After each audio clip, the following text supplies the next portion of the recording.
Eh bien, on est déjà rendu là, on est déjà à la fin mars. Et puis, on a fait un bon 3600 km avec la Mag-Z. Et puis, je pense qu'on va prendre le temps de regarder ce que j'aimerais améliorer, puis ce qu'on a trouvé vraiment de fantastique. On va commencer avec les points un peu plus négatifs, un peu plus d'amélioration. On va parler un peu de la Smart Shock. La suspension électronique, je dirais que je l'ai adorée. Je l'ai adorée lorsqu'on roule dans des conditions extrêmement rough où on pousse le véhicule vraiment. Là, on a une suspension qui travaille vraiment bien, qui rend justice, si on veut, aux composantes électroniques qui nous permettent de garder une belle stabilité. Par contre, lorsqu'on roule en situation plus normale de sentier, lorsqu'on roule à une vitesse plus normale, ou ce qu'on va rouler les bosses, comme on dit dans le métier, on a une suspension qui reste quand même très ferme. Et puis qu'on n'utilise pas, même si on est au mode le plus soft, au mode confort au niveau de la suspension, je pense qu'on pourrait vraiment recalibrer la suspension pour être capable d'aller chercher un peu plus de confort lorsqu'on est sur le mode confort, puis un peu moins de rigidité lorsqu'on est en mode Sport Plus pour vraiment être capable d'utiliser les trois modes plus adéquatement en sentier. Donc, je pense qu'on pourrait retravailler là-dessus du côté suspension.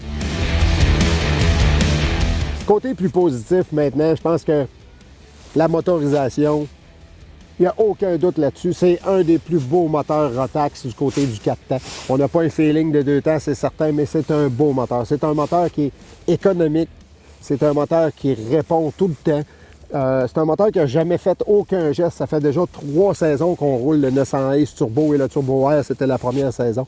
Mais la calibration est A1. Les ingénieurs ont fait un travail formidable au niveau de l'injection électronique. Ce moteur-là coûte pas cher à rouler, bien qu'il est extrêmement performant. C'est quand même un 180 chevaux. Donc, le moteur, il est très performant, mais il est très économique malgré tout. Donc, c'est un très, très bon choix du côté de Rotax, sans aucun doute là-dessus. Maintenant, côté calibration des poulies, je pense que Ski-Doo a très, très bien réussi. C'est pas une motoneige qui a un top speed qui est supérieur aux versions précédentes, les 150 chevaux. Par contre, côté accélération, la mid-range. Je sais, là, on va parler de 70 km/h, mais on le sait, pas quelqu'un qui s'achète un Mag-Z, c'est pas pour rouler 70 km/h tout le temps, on va se dire les vraies choses. Et puis, c'est un véhicule qui a une très belle accélération, là. Le 50 à 120 km/h, là, il est extraordinaire avec ce véhicule-là. C'est comparable à ce qui se fait de plus performant dans l'industrie, il n'y a aucun doute là-dessus. Côté suspension, maintenant, bon, on en a parlé côté négatif, mais là, on va en parler côté positif.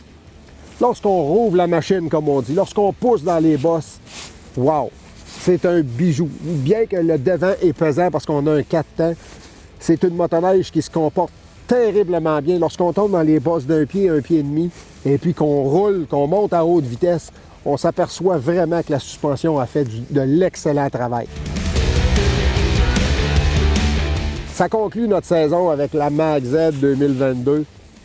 Très content de notre saison, très content d'avoir roulé ce véhicule-là, de l'avoir essayé avec le nouveau moteur, le nouveau Turbo Air. Très content d'avoir essayé la Smart Shock, ça aussi, parce qu'on l'avait essayé lors des essais à West Yellowstone, mais de la rouler toute une saison en sentier, ça nous laisse le temps vraiment d'apprécier comment ça se comporte au niveau du sentier. C'est vraiment le fun.